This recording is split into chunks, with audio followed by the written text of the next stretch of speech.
예, 아멘. 그리스도인의 한번 읽어볼까요? 시작. 그리스도인의 거듭남의 비밀과 실상. 예. 제가 이제 먼저 번에 한 설교들을 이렇게 쭉 꼭 들어봐요. 제가 한 설교를 다시 이렇게 들으면서 이제 그 설교들에 지금 계속 기도하면서 이렇게 연장선이 되고 있구나. 제가 이제 그런 것들이 좀 느껴져요. 오늘도 그 설교들의 이제 연장선상에 놓여 있다고 생각이 됩니다. 제가 이제 처음에 다뤘던 부분은 판단의 죄에 대해서 다루었었고, 지난주에는 그리스도인의 자존감이 어디에 있나? 그리스도인의 자존감은 어디에 있다고요? 예수님. 그리스도인의 자존감은 예수님입니다. 우리의 자존감은 내가 아닙니다. 내가 어디 출신이고, 내가 어떠한 성격이고, 내가 어떠한 부와 어떠한 명예와 어떠한 처지에 있든지 간에 그것이 우리의 자존감이 될 수 없습니다. 우리의 자존감은 예수 그리스도이십니다. 오늘은 그리스도인의 정체성, 또 실제적인 자격, 또 존재감 등에 대해서 다루게 되는데, 가장 중요한 그리스도인이 되는 비결은 중생이죠. 거듭남인데, 이 거듭남에 대해서 오늘 다루고자 합니다. 저는 여러 번 이제 설교자가 아무래도 이제 자신의 얘기를 하게 되는데, 제가 가끔씩 그런 얘기를 해요. 저는 실용적인 걸 좋아한다고. 네, 실용적인 거 꽤나 좋아합니다.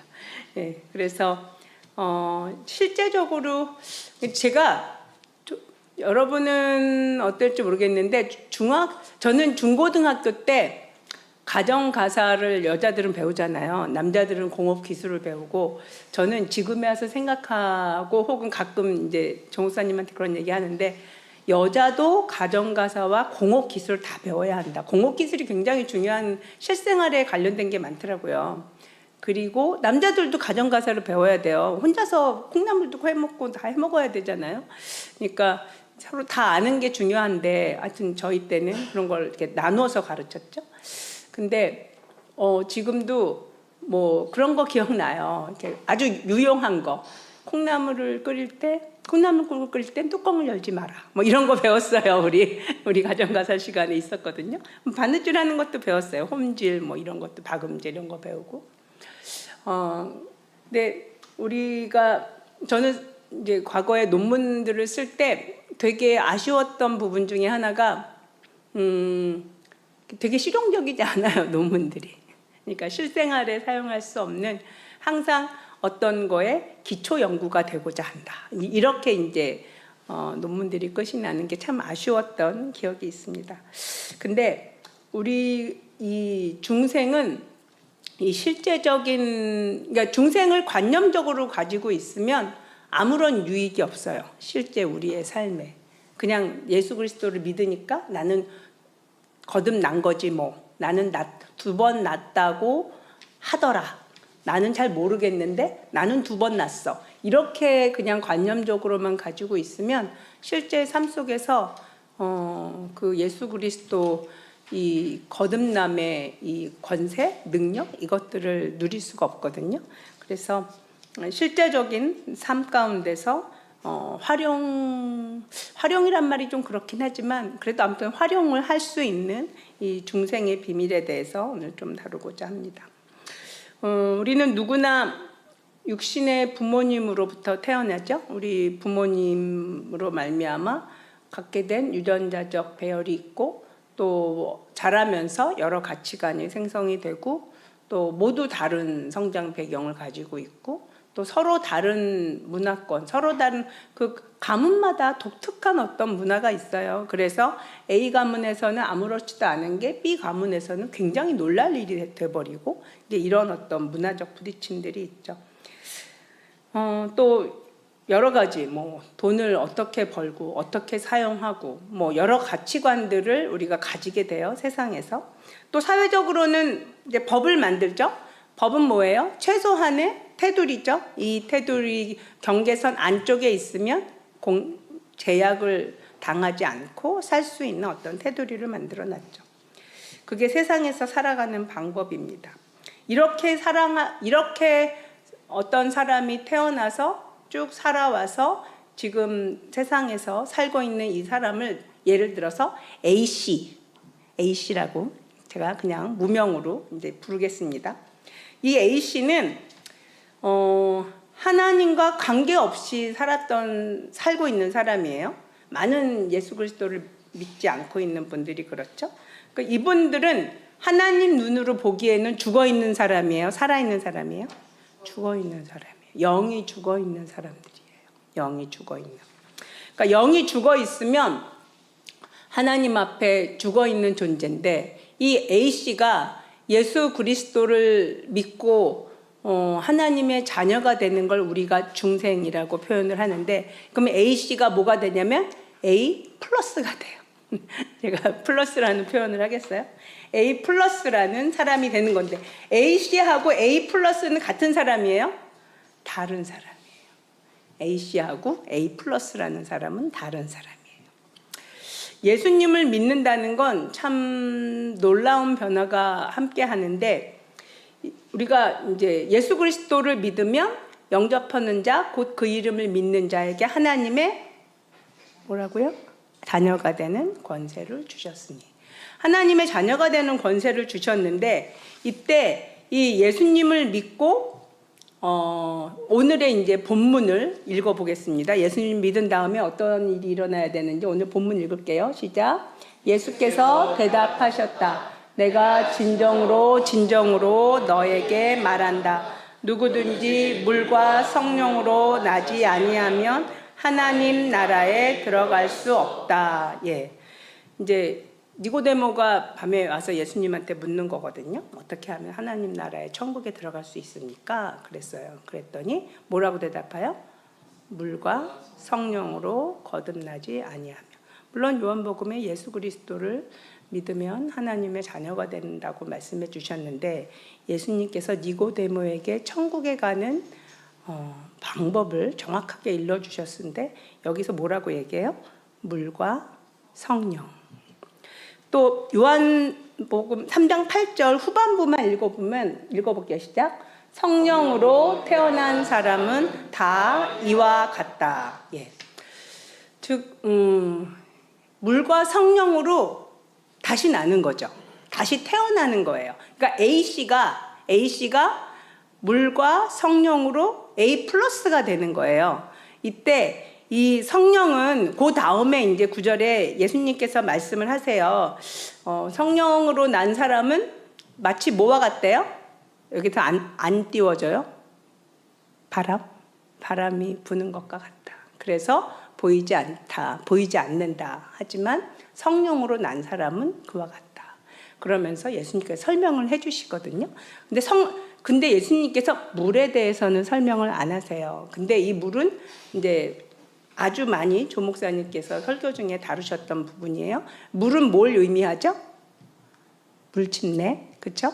우리 육이 죽는 것을 의미를 해요. 그렇다고 우리 육체가 목숨을 다하는 건가요?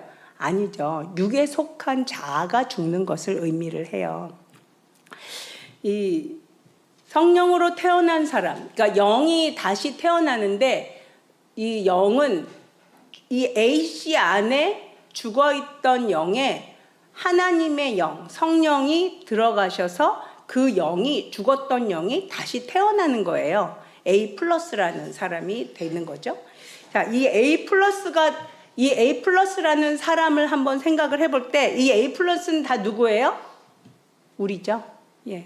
A 플러스가 다 우리예요. 그럼 우리 자신을 한번 생각을 해봅시다. 우리 자신을 생각을 해보면, 우리는 우리 안에 내가 전에는 예수 그리스도를 몰랐었던 죽어있던 내 영에 누가 오셨다고요? 성령님. 그럼 성령님이 들어오셔서 살고 있는 내 영이 있는 거죠. 그럼 이 영은 어디에 담겨 있어요? A씨 안에. 즉 나라는 어디에 담겨 있어요? 보이는 육체 안에. 그러면 이 육체를 우리가 뭐라고 표현할 수 있냐면, 성경에서는 이제 그릇이라는 표현을 해요. 그릇. 그러니까 그릇 속에 내용물이 있는데 그 내용물이 뭐예요? 영. 근데 이 영은 표현할 때 살아있는 영, 하나님을 아는 영, 산 영, 혹은 생영 이렇게 표현할 수 있어요. 생영이란 말 어디서 많이 들어보지 않았어요? 생영. 아담을 그렇게 불렀죠. 아담을. 우리 한번 볼게요. 창세기 2장 7절 말씀. 시작. 여호와 하나님이 땅의 흙으로 사람을 지으시고 생기를 그 코에 불어 넣으시니 사람이 생명이 되니라. 예. 이때는 아담이 죄짓기 이전이에요, 이후에요? 이전이죠. 그러니까 아담이 죄짓기 이전에 그 생명이라는, 그러면 생명, 살아있는 영이라고 했을 때 이렇게 말을 한다는 건 뭐냐면 그릇이 포인트가 되겠어요? 영이 포인트가 되겠어요? 영이 포인트예요. 그러니까 우리의 존재감에 있어서 우리가 이렇게 주안점? 마치 뭐 좋은 예는 아니지만 수박 껍질이 중요해요? 수박 알맹이가 중요해요? 알맹이가 중요하죠. 껍데기는 못 먹습니다. 껍데기는 아무런 가치가 없어요. 닭도 안 먹어요. 저는 수박을 이제 쪼개고 나면 수박을 껍질을 갖다 주면 흰 부분만 닭이 다 먹어요. 근데 그 초록색 있잖아요. 그건 닭도 안 먹어요. 그냥 이렇게 바닥에 썩습니다. 육체, 우리의 이 그릇은 때가 되면 그냥 흙이 되고 먼지가 될 거예요. 그죠? 그렇지만 이 육체 안에 담겨져 있는 우리의 영은 어디에 가요? 하나님께 돌아가는 거죠.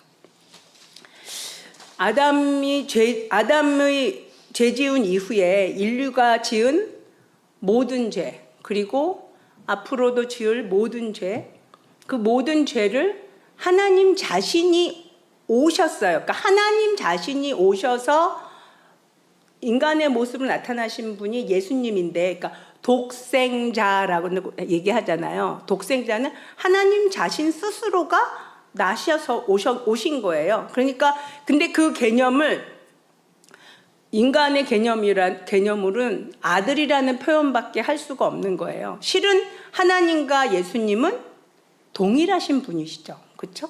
하나님과 예수님은 사람의 아버지와 아들은 조금 틀려요. 아버지하고 아들은 좀 다르잖아요. 그렇죠? 생긴 것도 다르고 좀 달라요. 그죠? 그렇지만 이 예수님은 하나님 자신이세요.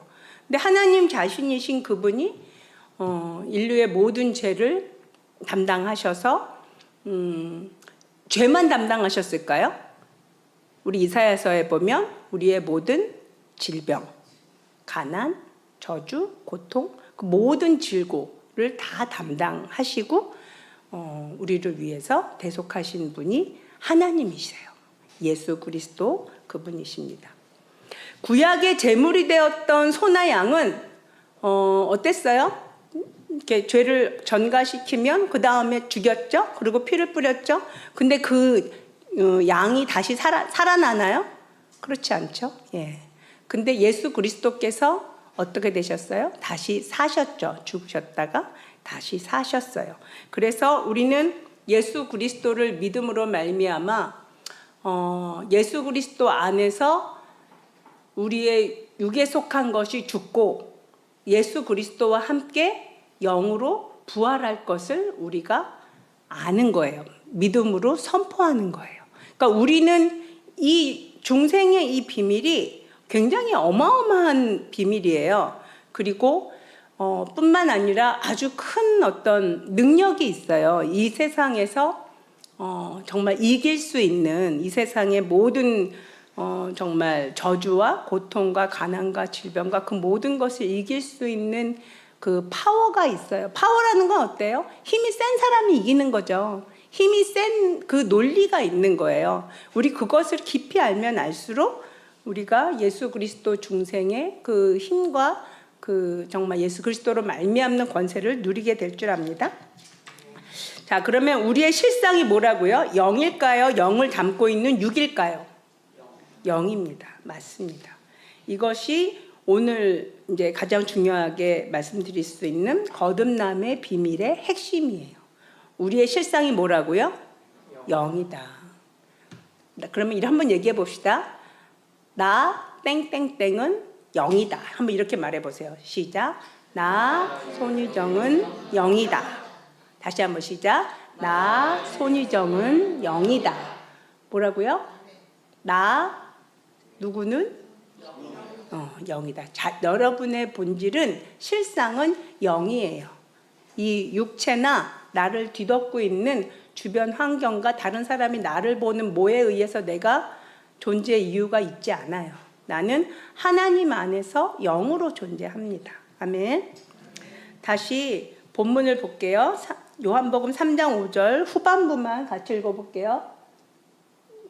3장 5절 후반부. 네, 시작. 누구든지 물과 성령으로 나지 아니하면 하나님의 나라에 들어갈 수 없다. 예. 여기서 지금 이제 다루고자 하는 건 앞에 부분은 성령이었는데 지금은 이제 물에 대해서입니다. 이 물은 우리가 이제 물침례 또 혹은 이집트를 나온 이스라엘 백성들이 건넌 홍해를 우리가 생각하면 이제 그 홍해를 통과해서 이제 광야로 들어가죠. 근데 물침례를 예수 그리스도를 믿으면 교회에서는 어떤 형식으로 되어 있냐면 예수 그리스도를 믿고 성경 공부를 한 다음에 침례에 대해서 가르치고 이제 물침례를 받고 그리고 교회에서 이제 자신의 믿음을 공포한단 말이에요. 그렇게 물침례를 한번 받았다 그래서 우리의 육이 완전히 죽나요? 육에 속한 것이? 그렇지 않아요. 우리의 육에 속한 것들은 매일매일 죽여야 되는 거예요. 매일매일. 언제까지 죽여요? 예수님이 다시 오시거나 내가 죽을 때까지. 내가 죽을 때까지 끊임없이 이 육은 죽여야 되는 거거든요. 그래서 이 고린도전서 15장 31절에 보면 바울 사도께서 날마다 죽는다고 하시거든요. 한번 읽어볼게요. 시작. 형제 자매 여러분, 나는 감히 단언합니다. 나는 날마다 죽습니다. 이것은 우리 주 예수 그리스도께서 여러분에게 하신 그 일로 내가 여러분을 자랑스럽게 여기는 만큼이나 확실한 것입니다. 아멘. 날마다 죽는데요. 날마다. 육에 속한 것을 죽이는 것이 구원을 이루는 삶이에요. 구원을 이루는 삶. 지난번 설교 때 그리스도인들에게 중간 지역이 존재한다 그랬어요? 존재하지 않는다 그랬어요? 존재하지 않아요. 우리는 영적으로, 근데 이게 세상 사람들은 몰라서 그렇지 모든 것들이 영적으로 사단에게 속하든지 하나님께 속하든지 둘 중에 하나예요. 세상에서 행하는 모든 일, 또 뭐 생각하고 행동하는 모든 일들이 이 둘 중 하나에 속하게 됩니다. 육에 속한 것은 육에 속한 열매를 맺겠죠. 또 영에 속한 것은 영에 속한 열매를 맺습니다. 예를 들어서 어떤 사람이 뭘 잘못했어요. 그래서 내가 해를 입었어. 그러면 어떻게 돼요? 맨 처음에 화가 나죠. 화가 나요. 내가 이제 피해를 받으니까 화가 나는데, 화가 나서 그거를 내가 이때까지 해왔던 세상의 가치관으로 내가 대로받았으니까 말로 줘야지, 뭐 내지, 어떤 이렇게 그렇게 반응한다면 그냥 육의 열매를 맺을 거예요. 하지만 내가 예수 그리스도의 사랑으로 그것을 받아들이고 포용해주고 그 사람을 축복해주고, 근데 이것이 예수 그리스도의 말씀 때문에 억지로 하는 것이 아니라 정말 그 사랑하는 마음으로 반응하게 된다면 이제 열매를 맺어요. 내 안에서 이 어떤 정말 그게 오늘 있었던 일이라면 오늘 그 사건에 대해서 내가 육의 열매를 맺지 않고 성령의 열매를 맺을 수 있는 거예요. 이게 매일매일 매순간 굉장히 많이 일어납니다. 모든 사람이 다 겪는 일들이에요. 매일 우리는 어떤 열매를 맺을지 실은 선택할 수 있어요. 내가 육의 열매를 맺을지, 어저께 맺었던 육의 열매를 오늘도 여전히 육의 열매를 맺을지, 아니면 오늘은 내가 예수 그리스도로 말미암아 영의 열매를 맺을지 내가 선택할 수 있어요. 말씀을 생각나게 하시는 하나님의 은혜가 있어야 합니다. 그래서 두렵고 떨림으로 구원을 이루라고 하시는 거거든요. 빌립보서 2장 12절 말씀 읽어볼게요. 시작. 그러므로 사랑하는 여러분이 언제나 순종한 것처럼 내가 함께 있을 때뿐만 아니라 지금과 같이 내가 없을 때에도 더욱더 순종하여서 두렵고 떨리는 마음으로 자기의 구원을 이루어 가십시오. 나가십시오. 아멘. 이 영에 속한 것과 육에 속한 것을 구분하는 능력을 계속 구해야 돼요. 주님, 제가 지금 어떤 자동차 사고가 났어요. 주님, 제가 이거 어떻게 반응해야 됩니까? 또 어떤 일들이 발생을 했어요. 주님, 제가 이거 어떻게 반응해야 됩니까? 매번 주님 안에서 계속 물으면서 주 안에서 어떤 반응을 하는 것이 영의 열매를 맺는 것인지 계속 주님께 물으며 그걸 행하는 거죠. 택하는 거죠. 근데 육에 속한 게 굉장히 이제 재밌다기보다는 참 감사한 일이 있는데, 육에 속한 일을 끊임없이 거부하다 보면, 그 열매를 거부하다 보면 나중에는 육에 속한 일을 싫어하게 돼요. 왜 내가 그 일을 싫어하게 되면 좀 더 정말 영적인 열매를 더 맺을 수 있는 거죠. 그게 굉장히 이제 점점 수월해져요.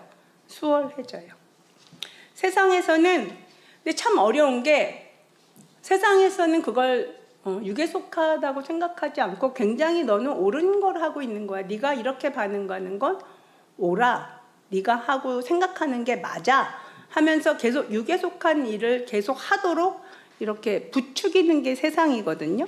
그렇기 때문에 말씀 안에서 끊임없는 교정이 필요해요. 말씀 안에서.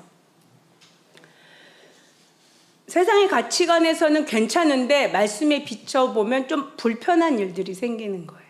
그 불편한 것을 내가 향하지 않는 거죠. 근데 대부분 우리의 손해하고 직결이 돼요. 근데 그 손해를 이렇게 감당하면서 살아가노라 보면 그 손해가 아니고, 그러니까 실제로 손해로 완전히 끝날 수도 있어요. 하지만 내 안에 열매를 맺게 하시는 하나님의, 내 안에서 자라가는 하나님의 열매를 우리 스스로 알게 돼요. 아, 내가 이 영역에 있어서 통과가 됐나 보다. 내가 더 이상 이것 때문에 분노하지 않네. 내가 이것 때문에 더 이상 아까워하지 않네. 이제 이런 자신을 발견하게 됩니다. 말씀 때문에 한 가지라도 그 말씀으로 인해서 순종함으로 아주 작은 영역에서라도 열매를 맺기 시작하면 조금 더 큰 일이 맡겨집니다. 그리고 이제 열매를 맺고, 또한 이 하나님의 말씀에 의해서 통치를 받기 시작하면 이제 하나님의 빛이 임해요. 그러니까 하나님의 빛이 임하면 어떤 일들이 삶 가운데서 이루어지는 걸 보냐면, 모든 것이 협력해서 선을 이루어 가시는 그것을 내가 이제 하나님이 일하시는 게 분명하게 보이기 시작을 하는 거예요. 아, 하나님이 이렇게 하시네? 이렇게도 하시네? 그리고 또 손해가 나면서 선한 일을 하는데 굉장히 놀랍게 채워주실 뿐만 아니라 선을 이루어 가시는 하나님을 우리가 경험하고 주님 앞에 영광 돌리게 되는 거죠. 하나님을 믿는다고 하면서도 내 모든 영역을 하나님께 맡기지 않으면 이제 어떻게 되냐? 이제 빛이 임하지 않거든요. 그러면 어둠이 임해요. 그러면 어둠이 임하고 나면은 무슨 문제가 생기냐면 안 보여요. 나는 그게 굉장히 중요한데, 내가 나를 못 봅니다. 그러니까 성경은 뭐라고 얘기해요? 내 눈에 들보라고 표현을 하는데, 나는 나를 못 봐요. 그러니까 끊임없이 누가 필요해요? 공동체가 있어야 돼요.